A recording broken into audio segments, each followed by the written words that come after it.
ফের পুলিশের জালে অনুব্রত মণ্ডলের প্রাক্তন দেহরক্ষী সেই সাইগাল হোসেন। প্রথমে গরু পাচার মামলায় গ্রেফতার হয়েছিলেন সিবিআই এর হাতে, পরে সেই মামলাতেই তাকে গ্রেফতার করে ইডি।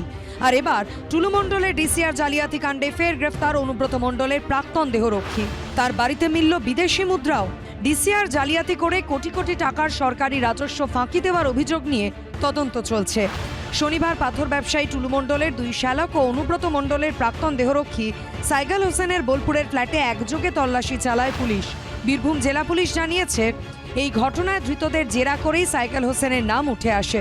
টুলু মণ্ডলের এক ম্যানেজারের ডায়েরিতেও অনুব্রত মণ্ডলের প্রাক্তন দেহরক্ষীর নাম লেখা ছিল।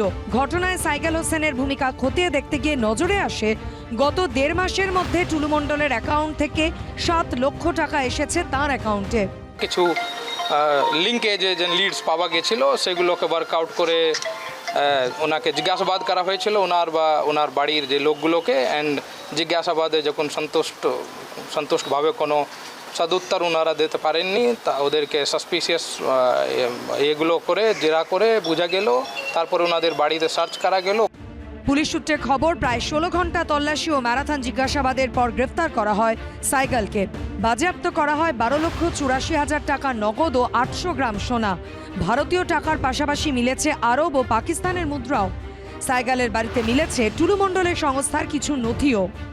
সাইগাল হোসেন এবং তার যে এই যে ফ্ল্যাট, সেই ফ্ল্যাটে আমরা রয়েছি এবং দেখতে পাচ্ছি একেবারে এই যে ফ্ল্যাট, এই ফ্ল্যাটের মধ্যে তল্লাশি অভিযান চালায় বীরভূম জেলা পুলিশ। বীরভূম জেলা পুলিশের দাবি একাধিক গুরুত্বপূর্ণ নথিপত্র সেটা পাওয়া গেছে। এর পাশাপাশি টুলু মণ্ডল তার যে সংস্থা, সেই সংস্থার বিভিন্ন যে নথিপত্র কাগজ, সেটাও কিন্তু এই সাইগাল হোসেনের যে ফ্ল্যাট রয়েছে, এই ফ্ল্যাট থেকে উদ্ধার হয়েছে। ওখান থেকে কিছু ডকুমেন্টস অ্যান্ড জিনিসগুলো পাওয়া গেছে, যেগুলো যে অর্গানাইজ ক্রাইমের সঙ্গে লিঙ্কেজগুলোকে একটু প্রমাণ করছে। তারপরে সার্চ করার পরে ওনাকে জিজ্ঞাসা করার পর অ্যারেস্ট করা হয়েছে, বাদবাকি তদন্ত চলছে। ইনভেস্টিগেশনে ওনাকে আজকে প্রডিউস করা হয়েছিল সাইগাল হোসেনকে, এবং আমরা পিসিপিআর চেয়েছিলাম, অ্যালাউ হয়েছে।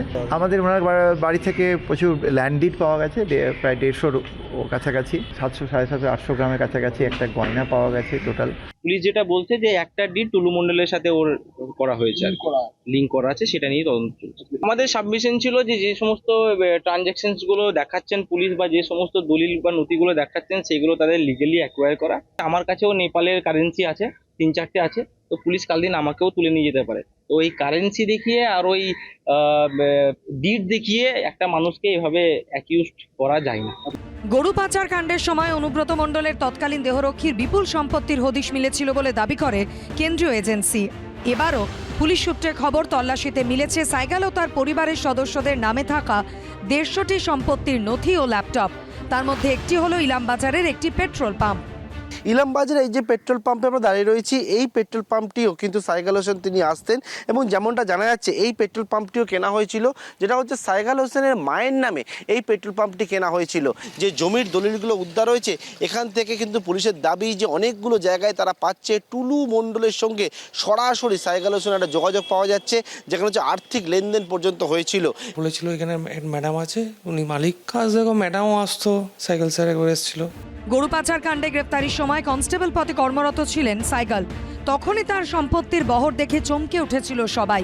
আর এবার ডিসিআর জালিয়াতি কাণ্ডে ফের প্রশ্ন উঠছে, সাইগালের এত সম্পত্তি এলো কোথা থেকে? এসব কি আদতে তাঁরই, নাকি অন্য কেউ তার নামে রেখেছে?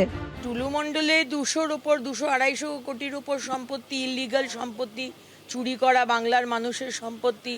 তার সাথে অনুব্রতবাবুরও যোগাযোগ। এখন অনুব্রতবাবুর আত্মসহায়ক বা সিকিউরিটি বডিগার্ডের পাওয়া গেছে যোগাযোগ, এরপরে অনুব্রতবাবুর পাওয়া যাবে হয়তো 250 কোটির ওপর, যেটা ধরা পড়েছে। এখন কি ধরা পড়েনি সেটা আমরা বলতে পারবো না। সেটা সেই সময়কার মুখ্যমন্ত্রী আর দল জানতো না।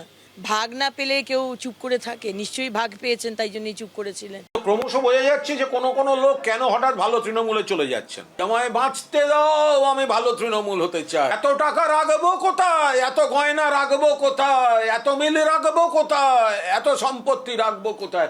এবার দেখতে হবে এই সাইগাল এত সাহস পেল কি করে, কাদের মদত ছিল। প্রত্যেকবার দেখা যাচ্ছে গ্রাসরুট অব্দি হচ্ছে এই সরকারের বীরত্ব। হ্যান করেঙ্গা, ত্যান করেঙ্গা, তার পরের লেভেলে গিয়ে কুছ নেই করেঙ্গা। যদিও সাইগালের দাবি তার বিরুদ্ধে চক্রান্ত করা হয়েছে। আমি এই কারবারের সঙ্গে যুক্ত নই, ঠিক আছে? পাকিস্তানি নোট পাওয়া গেছে বলছে, কি বলবেন? আমার মা স্ত্রীরা হজ করতে গিয়েছিল, হজ করতে যাওয়ার সময় ওখানে কারেন্সি চেঞ্জ করতে হয়, তো সেই মুহূর্তে কারেন্সি যখন চেঞ্জ করে তখন পাকিস্তানের 1 টাকা নোট চলে এসেছিল, 1 টাকা কয়েন। এটা চক্রান্ত, আমাকে ফাঁসানো হয়েছে। শিউরি আদালতে তোলা হলে সাইগাল হোসেনকে 7 দিন পুলিশ হেফাজতে রাখার নির্দেশ দিয়েছেন বিচারক। পার্থপ্রতিম ঘোষ, ভাস্কর মুখোপাধ্যায় ও অরিত্রিক ভট্টাচার্যের রিপোর্ট, এবিপি আনন্দ। এবিপি আনন্দ, এগিয়ে থাকে, এগিয়ে রাখে।